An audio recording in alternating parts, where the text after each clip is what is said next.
এই যে এটা ছাকা পড়ে যেটা নিচে পড়ে যাচ্ছে সেটা হচ্ছে মাইক্রো এলিমেন্ট, আর উপরে তেল থেকে যাচ্ছে ম্যাক্রো।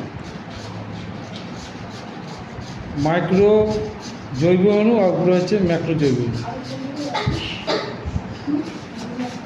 আর নিচে যেগুলো পড়ে গেলে এর মধ্যে ডিএনএ আছে, লিপিড আছে, প্রোটিন আছে, এখান থেকে ডিএনএটা বার করতে হবে।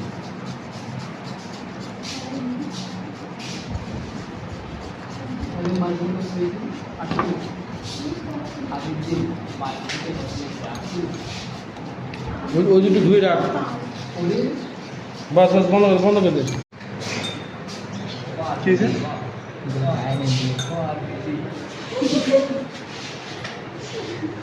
হরি বল হরি বল।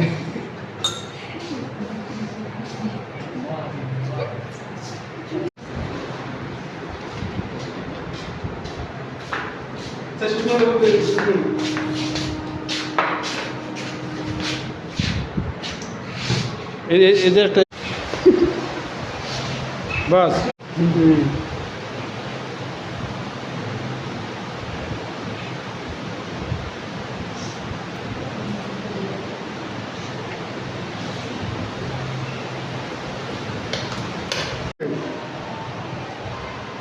তারপর